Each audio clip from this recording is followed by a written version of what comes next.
Pois é, e essa crise do Banco Master envolvendo também o Supremo Tribunal Federal, Berenice e Guta, fez com que o presidente da Corte, Edson Fachin, antecipasse o seu retorno a Brasília para tratar da crise envolvendo a instituição financeira e também os seus reflexos na imagem da Suprema Corte. Fachin tem feito reuniões com outros ministros desde a última segunda-feira para discutir a atuação de Dias Toffoli na relatoria do inquérito. O foco é a permanência do ministro à frente do caso, que vem gerando reações da Polícia Federal, da Procuradoria-Geral da República e também de advogados e investigados.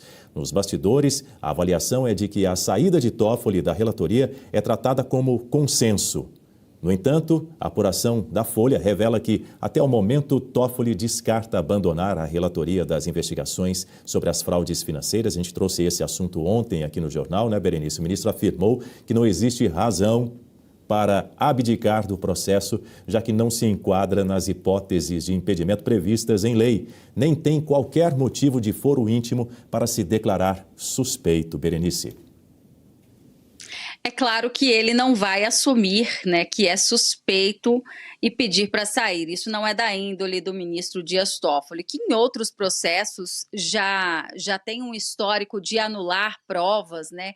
E principalmente a questão que envolve ali o beneficiamento, né? Pessoas que foram beneficiadas por contratar os serviços de escritórios de esposas de ministros. E aí entra, inclusive, o nome de Dias Toffoli também. Isso não é de hoje, é lá de 2019, desde a época que aquele veículo de comunicação trouxe uma matéria jornalística indicando, ali intitulada O Amigo do Meu Pai. Dias Toffoli certamente não vai renunciar, mas a informação que circula aqui em Brasília é de que a corte estaria ali num consenso, por isso Fachin retornou, inclusive, antecipadamente, até porque, tendo como presidente interino o parceiro de Dias Toffoli, o ministro Alexandre de Moraes, nenhuma iniciativa seria tomada. Agora, a corte jamais, Daniel, no meu ponto de vista, vai destituir o ministro Dias Toffoli. Eles estão preparando uma saída digna desse processo do Banco Master.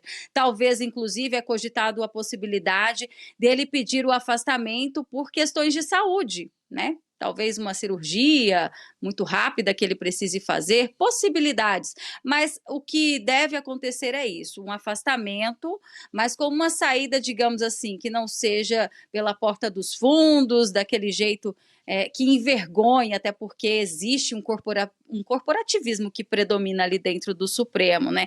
E para amenizar toda essa situação, o que é mais engraçado é eles quererem agora trazer uma questão que envolve um novo código de conduta, né? O ministro Edson Fachin, enquanto presidente da Corte, já falou sobre isso e estabelecer um código de conduta para que os magistrados não caiam mais nesse tipo de cilada, mas isso eu acho também muito difícil de prosperar, é só uma ideia para tentar abaixar a poeira nesse momento em que o Supremo Tribunal Federal está muito descredibilizado. Inclusive, o consórcio da velha mídia, que passava pano para as arbitrariedades, hoje está denunciando também. Daniel.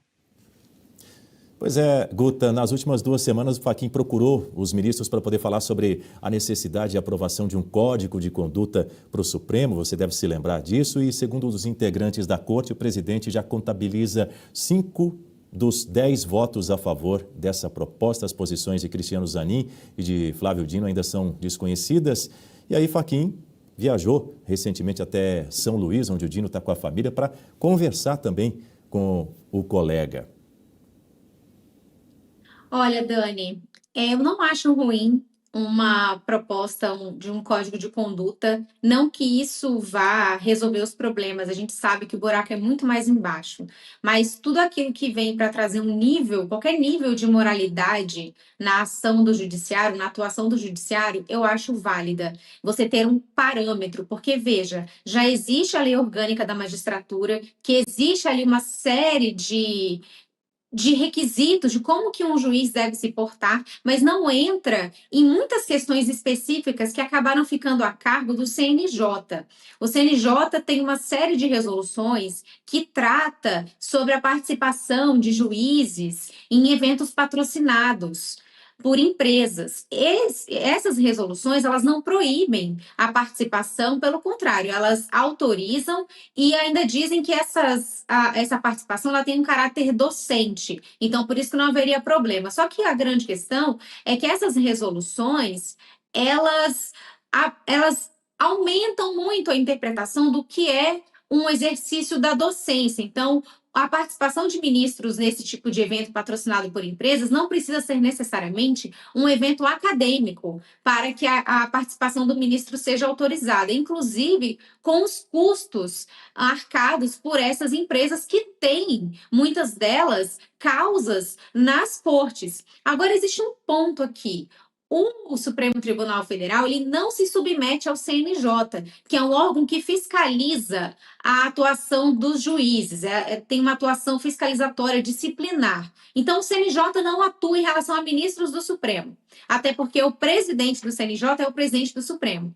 Mas, por outro lado, o CNJ serve para autorizar a participação dos ministros. Guta, então, serve para uma coisa, mas não serve para outra. Guta, eu preciso te interromper entendo... rapidamente. Preciso te interromper rapidamente com uma notícia urgente que acaba de chegar. O Banco Central tem ligação com esse tema do Banco Master. Acaba de decretar a liquidação do Will Bank, que é o banco digital do Grupo Master, que estava desde novembro sob regime de administração especial temporária.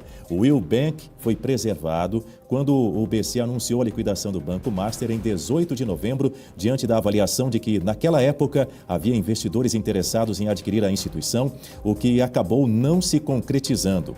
O regime especial poderia ser mantido por até 120 dias. A liquidação é adotada quando o BC avalia que a situação da instituição financeira é irrecuperável. Nesse caso, o funcionamento da instituição é interrompido e ela é retirada do sistema financeiro nacional. Antes do anúncio do Banco Central, a bandeira Mastercard decidiu parar de aceitar transações feitas via cartões emitidos pelo Will Bank, depois que operações concretizadas por consumidores não foram honradas pelo banco a participantes do arranjo de pagamento. A medida visava impedir o aumento do valor devido pelo Will Bank. Além disso, a bandeira executou garantias ligadas a dívidas do Will Bank e passou a deter participações relevantes na varejista de imóveis West Wing e também no BRB, o Banco de Brasília. No regime de administração especial temporária, as atividades do banco são preservadas, apesar de seus dirigentes perderem o mandato. No caso da liquidação, o funcionamento da instituição é interrompido e a instituição é retirada do sistema financeiro nacional. Com o ato ficam indisponíveis os bens dos controladores e também dos ex-administradores da instituição. Esse Will Bank, o Berenice Leite, ele foi criado em 2017, foi comprado pelo Banco Master há 2 anos, em 2024. Encerrou aí o primeiro semestre do ano passado com 14 bilhões e 400 milhões de reais de ativos, que é um prejuízo de 244 milhões e um patrimônio líquido de cerca de 300 milhões, segundo dados do Banco Central. Parece um castelo de cartas, né? Cada semana, cada dia, dia sim, dia também. Esse caso Master avançando e agora mais essa queda aí também do Will Bank. Pois é, Daniel, eu fico esperando o desespero das pessoas que são clientes desse banco digital, né, que vão ficar no prejuízo, pelo menos por enquanto. A gente sabe que o FGC, o Fundo Garantidor de Crédito, ele vai ali ressarcir pessoas que investiram até 250 mil reais. Assim como já começou a acontecer em virtude do Banco Master. Mas é realmente um castelo de cartas, né, que envolve não só outros bancos menores que estão vinculados ao Master, que já não é considerado uma instituição, não era considerado uma instituição financeira tão grande, mas veja a importância do Banco Central ter um posicionamento autônomo e agir nesse momento, porque ao passo que ele liquida, que ele acaba com qualquer tipo de transação financeira que venha prejudicar ainda mais os clientes desse banco, e agora o Will Bank. Quando você falou Will Bank, eu entendi até Nubank na hora. Falei, meu Deus, muita gente usa, né? Mas é o Will Bank.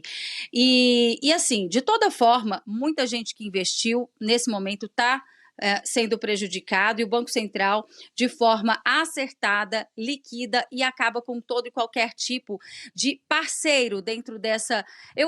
Eu consigo ali visualizar uma verdadeira pirâmide financeira, onde a gente tinha ali interlocutores, empresários muito influentes, a exemplo da REAG, que administrava os fundos do Banco Master, e também foi liquidada na semana passada. Então, o Banco Central precisa, de fato, agir nesse momento para tentar acabar com toda e qualquer ramificação do Banco Master, né?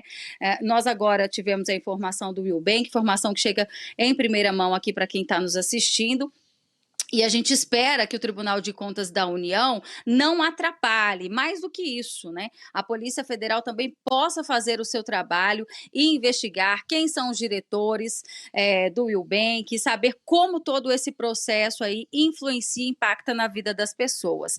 E aqui finalizo lembrando que a REAG, né, que é administrada, que era até então ali, tinha como diretor aquele empresário que na semana passada foi alvo de busca e apreensão, ele está sendo apontado nas investigações como o verdadeiro dono do Banco Master. A impressão que passa quando você tem essas informações é de que o Vorcaro era o laranja dele dentro do Banco Master, ou seja, se apresenta como dono, mas na verdade era o Tenuri, lembrei o nome dele, era o Tenuri que está por trás de tudo isso. Então, são nomes de pessoas muito poderosas, que têm contatos, que têm vários advogados trabalhando ali na causa deles, e que certamente vão estar blindados aí se o Parlamento, se o Congresso Nacional não agir, porque a Polícia Federal nesse momento está de mãos atadas em fator do STF, do ministro Dias Toffoli ter assumido esse protagonismo, viu, Daniel?